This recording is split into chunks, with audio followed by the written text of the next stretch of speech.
সোনালু ফুল সাধারণত গ্রীষ্মকালে ফোটে এবং এর হলুদ ফুল দেখতে খুব আকর্ষণীয় হয়।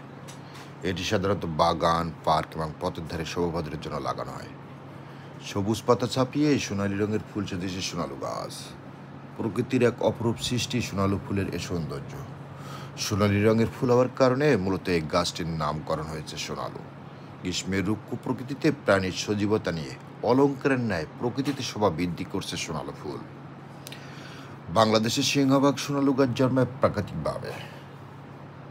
প্রকৃতির শোভাবর্ধনকারী ও ভেষজ গুণাবলী সম্পন্ন এই গাছটি বেশিরভাগ বেড়ে উঠেছে অযত্ন আর অবহেলায়। সোনালু গাছের পাতা ও বাকল ভেষজগুণ সমৃদ্ধ, যা ডায়রিয়া ও বহুমূত্র রোগে ব্যবহৃত হয়। বাংলাদেশ, ভারত সহ দক্ষিণ এশিয়ায় এই গাছ বেশি জন্মে।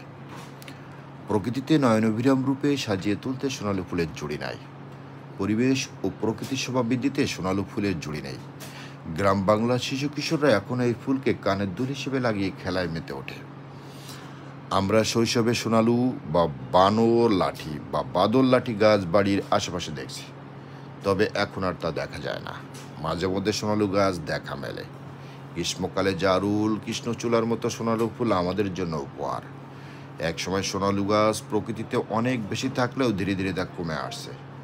সোনালু গাছের কাঠ তেমন গুরুত্ব বহন না করায় এই গাছটি খুব ধীর গতিতে বেড়ে ওঠায়।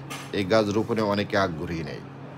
নয়নবিরাম দৃশ্য সমৃদ্ধ সোনালু গাছ নতুন প্রজন্মের জন্য সংরক্ষণ করা প্রয়োজন বলে মনে করেন বিশেষজ্ঞরা। ধন্যবাদ।